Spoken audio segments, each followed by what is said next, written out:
King V. Rex of the Zothari Dominion had ruled half the galaxy with an iron fist for over 3 centuries.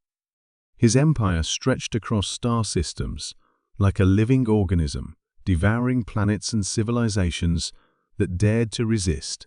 When his royal advisors brought him news of a small blue planet named Earth, rich in resources, yet barely beginning to scratch the surface of space travel, he laughed.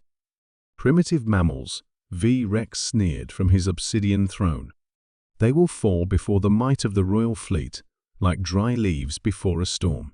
Thus, he summoned his most formidable armada, a fleet of 2,000 warships, each brimming with plasma cannons, planetary annihilators, and elite Zothari warriors.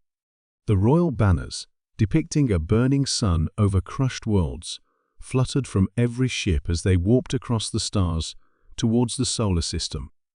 They arrived on the edge of Earth's atmosphere like an approaching storm cloud. From orbit, they broadcast a single message in 100 languages: "Kneel, and you may live. Resist, and be erased." Down on Earth, the message sparked chaos. Politicians bickered, media screamed, and civilians panicked. But deep beneath the surface, humanity's real answer was already taking form.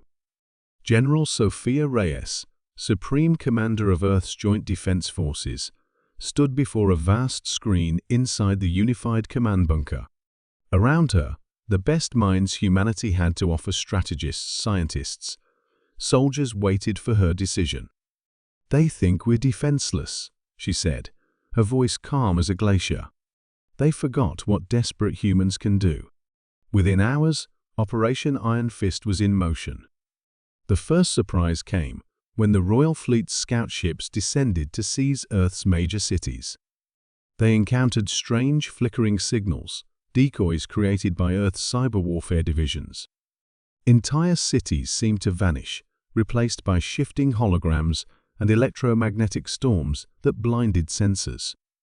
Then came the second surprise. As the main invasion forces moved into low orbit, Earth's surface erupted with a hailstorm of retaliation.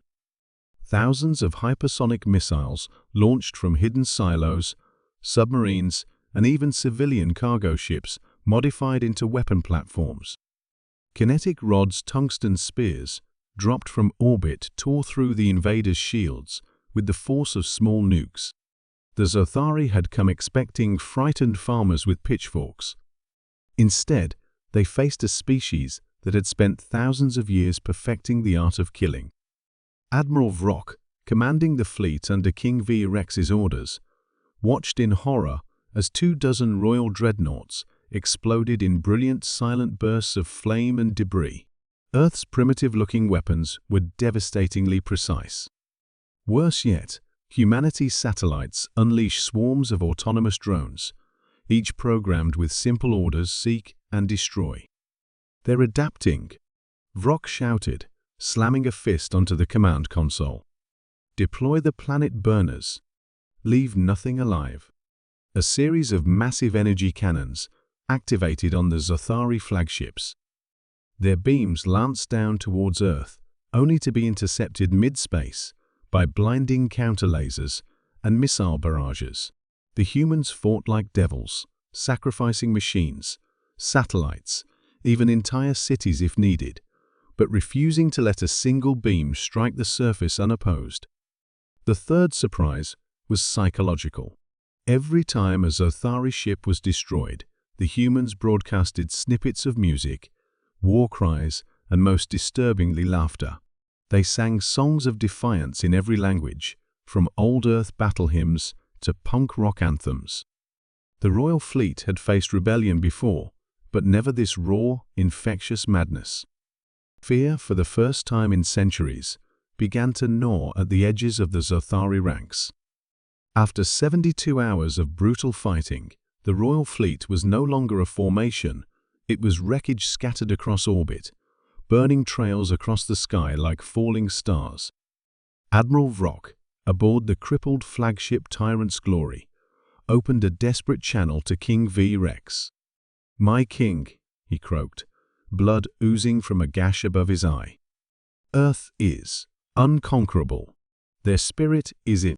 The transmission cut off as a final human railgun round pierced the flagship's core, reducing the once mighty ship to a shower of molten fragments. Back on Zothar Prime, King V-Rex stared at the blacked-out screen. Silence filled the throne room. For the first time in his reign, the unshakable monarch felt the icy grip of dread. These humans, these primitive mammals, had not only repelled his greatest armada, but humiliated it, laughing all the while. A new envoy entered the chamber, carrying fresh intelligence reports. His face was pale, his hands trembling. "My king," he whispered, "there are rumors. Human exploration ships have been spotted leaving their solar system. They are coming." King V-Rex tightened his claws around the arms of his throne. "They're coming," he muttered. "Not to beg. Not to trade." He rose slowly, the royal cloak heavy upon his shoulders. "They are coming to conquer."